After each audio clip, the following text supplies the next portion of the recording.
நாம இங்க வந்து 3 நாள் ஆகுது. இது வரைக்கும் ஒரு சின்ன நெல்மணிய கூட நீங்க எனக்கு எடுத்துட்டு வந்து தரல. உங்களெல்லாம் ஏன் தான் கல்யாணம் பண்ணிக்கிட்டனோ? கோரி, நானும் தினமும் அலைஞ்சிட்டு தான் இருக்கேன். என்ன பண்றது? இந்த காடை சுத்தி ஒரே முள் செடிகளா தான் இருக்கு. ஒரு தானியம் கூட எனக்கு கிடைக்கல. இந்த கதையெல்லாம் இங்க சொல்லாதீங்க. என்ன பண்ணுவீங்களோ எனக்கு தெரியாது. நீங்க சாயங்காலம் வரும்போது என் பசிய தீர்க்கிற மாதிரி எதுனா உணவோட தான் நீங்க வரணும். கோரி இப்படி பேசினதை கேட்டு காலு காகம் உணவை தேடி காட்டுக்குள்ள போணுச்சு. மீனு, நாளுக்கு நாள் எங்களோட நிலைமை ரொம்பவே மோசமாயிட்டு இருக்கு. கிடைக்கிற 1 2 வேலைக்கு போன காலு இப்ப சுத்தமா வேலையே இல்லைன்னு சொல்லி திரும்பி வந்துடுறாரு. இப்ப கூட ஏதாச்சும் உணவு கிடைக்குதான்னு பாருங்கன்னு திட்டி அனுப்பி வச்சேன். இப்படியே போனா அவர் முழுசா சோம்பேறியா மாறிடுவாரு. தயவு செஞ்சு ஏதாச்சும் வேலை இருந்தா அவருக்கு பார்த்து சொல்லு மீனு. கோரி அக்கா, நீங்க ஒன்றும் கவலைப்படாதீங்க. எனக்கு தெரிஞ்ச 2 3 இடத்துல நான் சொல்லி வைக்கிறேன். ஆனா இதுக்கு முன்னாடி அவர் என்ன வேலை பார்த்தாருன்னு சொன்னீங்கன்னா அதுக்கு தகுந்த மாதிரி நான் எதுனா வேலை இருக்கான்னு பார்ப்பேன். அவருக்கு டிரைவிங் நல்லா தெரியும். இதுக்கு முன்னாடி அவரு சொந்தமா கார் வச்சு ஓட்டிட்டு இருந்தாரு. அதுல நஷ்டமாகவும் தான் இப்ப கிடைக்கிற வேலைக்கெல்லாம் போறாரு. சரிக்கா, அப்படின்னா சரி. நான் அவருக்கு தகுந்த மாதிரி ஒரு வேலையை பார்த்து சொல்றேன். நீங்க கவலைப்படாம போயிட்டு வாங்க அப்படின்னு சொல்லி மீனு குருவி கோரிக்கு ஆறுதல் சொன்னா. இப்படியே சில நாட்களும் கடந்து போனது. ரொம்ப நாளா காலு ஒன்னாக்கு வேலை வேணும்னு கேட்டீங்கல்ல, இப்பதான் அந்த சந்தர்ப்பம் வந்திருக்கு. நாளைக்கு என் கூட வர சொல்லுங்க. என்னோட முதலாளிக்கு புதுசா டிரைவர் ஒருத்தர் தேவைப்படுதுன்னு சொன்னாரு.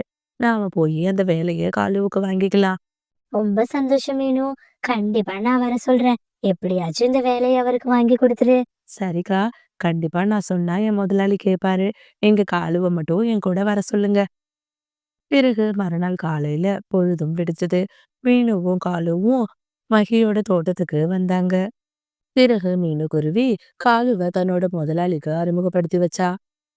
இங்க பாருப்பா காலு, மீனு சொன்னாங்கிற காரணத்துக்காக தான் நான் உன்னை எந்த கேள்வியும் கேட்காம வேலைக்கு எடுக்கிறேன். மீனு என்கிட்ட 10 வருஷமா வேலை பார்க்கறா. இது வரைக்கும் அவ ஒரு சின்ன தப்பு கூட பண்ணதில்ல. ரொம்பவே நேர்மையானவ. நீயும் அதே மாதிரி இருக்கணும்னு நான் நினைக்கிறேன். உனக்கு ஒரு நாளைக்கு 1000 ரூபாய் சம்பளம் தந்துடுறேன். நம்ம தோட்டத்துல தினமும் விளைவிக்கிற ஆரஞ்சு பழங்களை எடுத்துட்டு போய் பக்கத்து டவுன்ல இருக்கிற முதலாளி கிட்ட கொடுத்துட்டு வரணும். இதுதான் உன்னோட வேலை. வேலையில நீ நேர்மையா இருந்தீன்னா போக போக உனக்கு சம்பளத்தை அதிகப்படுத்தி கொடுக்கறத பத்தி நான் யோசிக்கிறேன். சரி முதலாளி, கண்டிப்பா நான் மீனுவோட பேரை காப்பாத்துவேன். பிறகு அங்கிருந்த ஆரஞ்சு பழங்களையும் ஏத்திட்டு போய் பக்கத்து டவுன்ல இருக்கிற மிட்டு கிட்ட அவன் கொடுத்தான். இதே மாதிரி தொடர்ந்து அவனோட வேலைய பார்த்துட்டு வந்தா. மகிகளுக்கும் காலு மேல கொஞ்சம் கொஞ்சமா நம்பிக்கை வர ஆரம்பிச்சது. ரொம்பவே பசி எடுத்ததால தன்னோட வீட்டுக்கு சாப்பிட போனா. என்ன காலு, ஆச்சரியமா இருக்கு. எப்பவும் சாயங்காலம் தான் வருவீங்க. இன்னைக்கு மதியானம் வந்திருக்கீங்க. என்னன்னு தெரியல கோரி, ரொம்ப பசியா இருந்துச்சு. அதான் போற வழியில எதுனா சாப்பாடு இருந்தா சாப்பிட்டு போலாமேன்னு வந்தேன். சரி, சீக்கிரமா ஏதாச்சும் உணவு இருந்தா கொடு. சாப்பிட்டுட்டு லோட கொண்டு கரெக்டான டைமுக்கு நான் கொடுக்கணும். பிறகு கோரிக்காகவும் காலுக்கு தேவையான உணவு கொண்டுட்டு வந்து கொடுத்தா. பசியோட இருந்த காலு அதை சாப்பிட ஆரம்பிச்சான். இன்னும் எத்தனை நாளைக்கு தான் நீங்க எப்படி டிரைவர் வேலையே பார்க்க போறீங்க? நான் உங்களை முதலாளியாக்கி பார்க்கணும்னு ஆசைப்படுறேன். முதலாளி ஆக்கி பார்க்க போறியா? என்ன, ஏதோ பொடி வச்சு பேசுற? நீ பேசுறது எனக்கு ஒண்ணுமே புரியல. காலு, ஒண்ணும் இல்ல காலு. நீங்க தினமும் நிறைய லோடு ஆரஞ்சு பழத்தை எடுத்துட்டு போறீங்க. அதுல இருந்து ஒரு 2 பெட்டி ஆரஞ்சு பழத்தை மட்டும் நம்ம வீட்டுல வச்சுட்டு போனீங்கன்னா நாமளும் சீக்கிரமா பணக்காரங்கள் ஆயிடலாம். ஐயோ, என்ன கோரி சொல்ற? 2 ஆரஞ்சு பழ பெட்டியில எப்படி நம்ம பணக்காரங்களாக முடியும்? ஐயோ காலு, கொஞ்சமாச்சும் நான் சொல்றத யோசிச்சு பாருங்க. எவ்வளவு பழம் எடுத்துட்டு போறீங்க? அதுல 2 பெட்டி இங்க வச்சுட்டு போனீங்கன்னா அதை நான் எடுத்துட்டு போய் பக்கத்து சந்தையில வியாபாரம் பண்ணுவேன். முதலே இல்லாம நம்மளுக்கும் லாபம் கிடைக்கும். அதை வச்சு சீக்கிரமாவே நம்ம பணக்காரங்கள் ஆயிடலாம். கோரி சொன்ன இந்த விஷயத்த காலு யோசிக்க ஆரம்பிச்சான். கோரி, நீ சொல்றது என்னமோ நல்ல விஷயமா தான் படுது. ஆனாலும் நான் எப்படி என்னோட முதலாளிக்கு துரோகம் பண்ண முடியும்? அவர் என் மேல ரொம்ப நம்பிக்கை வச்சிருக்காரு. காலு, இது ஒண்ணும் பெரிய துரோகம் எல்லாம் கிடையாது. அவருக்கு கோடிக்கணக்குல சொத்து இருக்கு. 2 ஆரஞ்சு பழ பெட்டியிலயா அவரு குறைஞ்சிட போறாரு? ஒன்னும் பயப்படாதீங்க காலு. சரி, என்னமோ நீ சொல்ற, ஏதோ மாட்டிக்காம இருந்தா நல்லதுதான். அப்படின்னு சொன்ன காலு பிறகு அந்த வண்டியில இருந்து 2 ஆரஞ்சு பழ பெட்டிகளை எடுத்து தன்னோட வீட்டுல கொடுத்தான். கோரிக்காகமும் அந்த பழக்கூடையை எடுத்துக்கிட்டு பக்கத்து கிராமத்துக்கு வந்தா. அங்க இருக்கிற பறவைங்க கிட்ட அந்த பழங்களை நல்ல காசுக்கு வியாபாரம் பண்ணுனா. பிறகு அந்த பணத்தை எடுத்துக்கிட்டு சந்தோஷமா தன்னோட வீட்டுக்கு வந்தா. காலு, பாத்தீங்களா? உங்களுக்கு சம்பளத்துக்கு சம்பளமும் கிடைச்சிட்டு நமக்கு பணக்காரர் ஆறதுக்கு ஒரு சின்ன முதலீடும் கிடைச்சிட்டு. ஆமா கௌரி, நீ சொல்றது சரிதான். இதே மாதிரி யாருக்கும் தெரியாம தினமும் கொஞ்சம் கொஞ்சமா எடுத்துடணும். இதே மாதிரி தொடர்ந்து காகங்கள் 2 பேரும் கொஞ்சம் கொஞ்சமா பழங்களை திருட ஆரம்பிச்சாங்க. இப்போ 2 கூடையா இருந்தது 4, 6ன்னு கூடிக்கிட்டே போணுச்சு. ஒரு நாள் மகி கழுக பார்க்க பக்கத்து காட்டுல இருந்து வியாபாரி வந்தாரு. அண்ணே, உங்ககிட்ட ரொம்ப நாளா ஒரு விஷயத்த சொல்லணும்னு இருக்கேன். ஆனா என்னால சொல்ல முடியல. ஏன்னா நம்மளோட பழக்க வழக்கம் இத்தனை வருஷமா நல்லபடியா போய்கிட்டு இருக்கு. இது சொல்றதால நமக்குள்ள ஏதோ மனஸ்தாபம் வருமோன்னு தோணுது. என்ன மிட்ட சொல்ற? அப்படி என்ன சொல்ல போற? தயவு செஞ்சு பொடி வச்சு பேசாம சொல்லு. ஒண்ணும் இல்ல அண்ணே. கொஞ்ச காலமா நீங்க கொடுத்து விடுற லோடுல 1, 2 பெட்டிங்க குறைஞ்சுதான் பழம் வருது. என்ன? 1, 2 பெட்டி குறைஞ்சு வருதா? நான் சரியான லோடு தானே கொடுத்து விடுறேன். எப்படி குறையும்? ஆனான்னு தெரியல. ஆரம்பத்துல 1, 2 கூடைங்க தான் குறைஞ்சிச்சு. இப்ப என்னடான்னா 5, 6 கூட பக்கமா பழங்கள் குறையுது. அதான் உங்ககிட்ட இத சொல்லிட்டு போலான்னு வந்தேன். சரி சரி, அப்படின்னா ஏதோ ஒரு தப்பான வேலை இங்க நடக்குது. கூடிய சீக்கிரம் அதை நான் என்னன்னு கண்டுபிடிக்கிறேன். பிறகு மீனுக்குருவி வந்ததும் மகி இந்த விஷயத்த சொன்னது. நீங்க ஒன்றும் கவலைப்படாதீங்க. கூடிய சீக்கிரமா யாரு தப்பு பண்றாங்கிறத நான் கண்டுபிடிக்கிறேன்.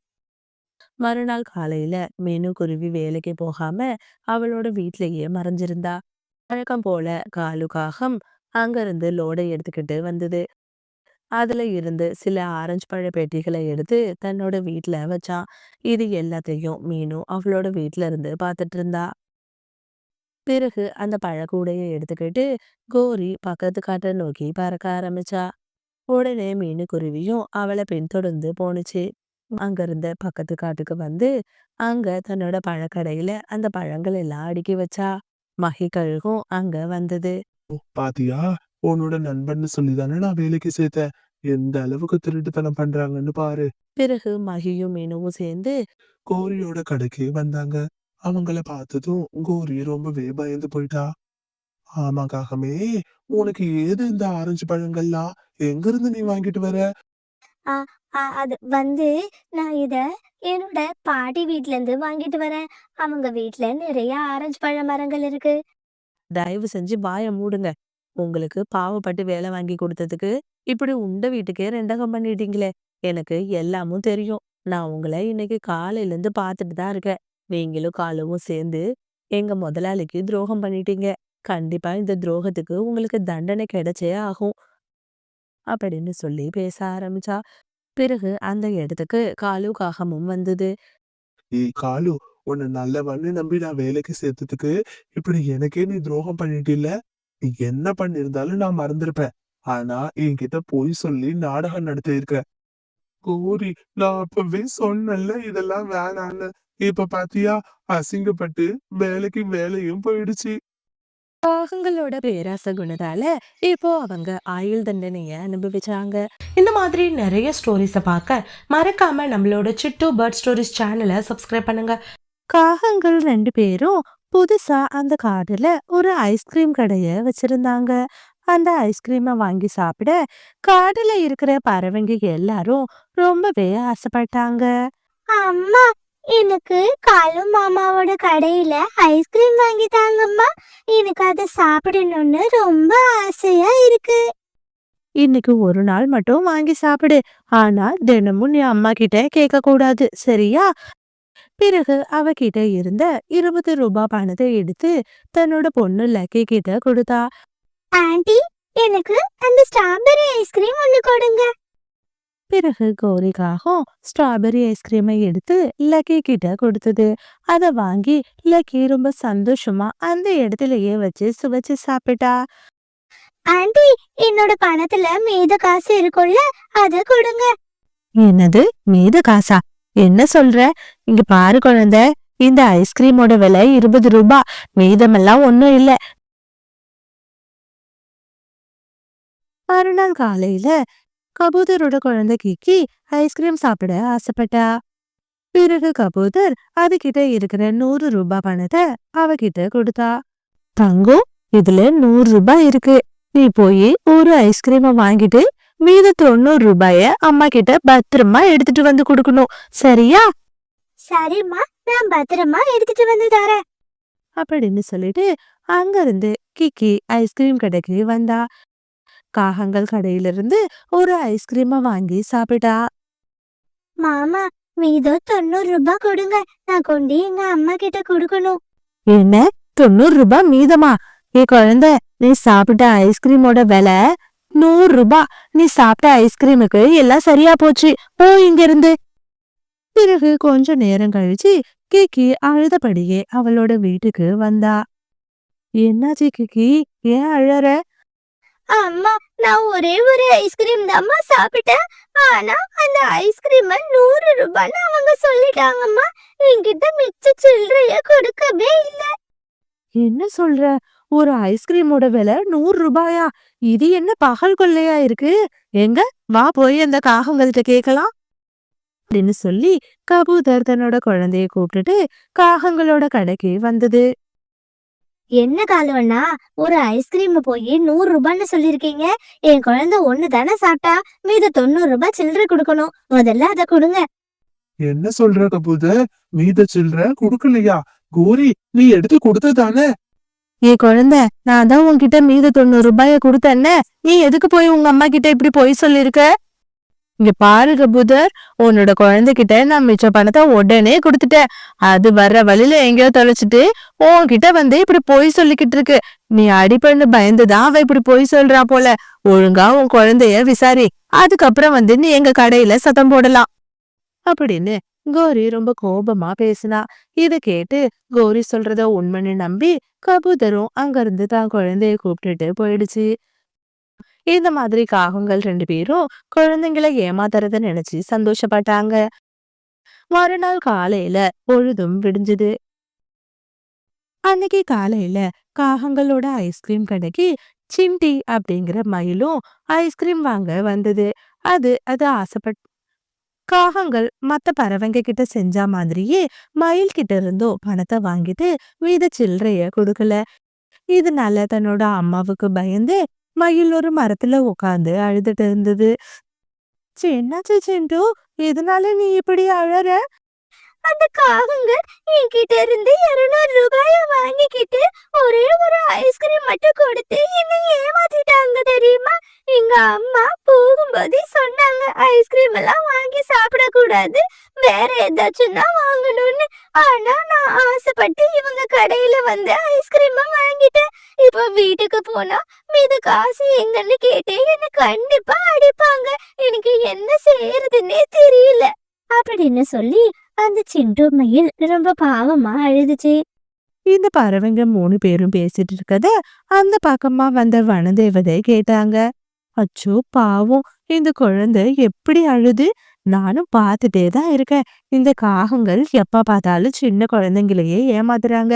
இன்னைக்கு அவங்களுக்கு ஒரு முடிவு கட்டியாகணும். பிறகு குழந்தைங்களுக்கு ஆறுதல் சொல்லிட்டு அதோட மந்திர சக்தியால அவங்க கையில ஒரு பெரிய சாக்லேட் பாக்ஸ கொடுத்தது.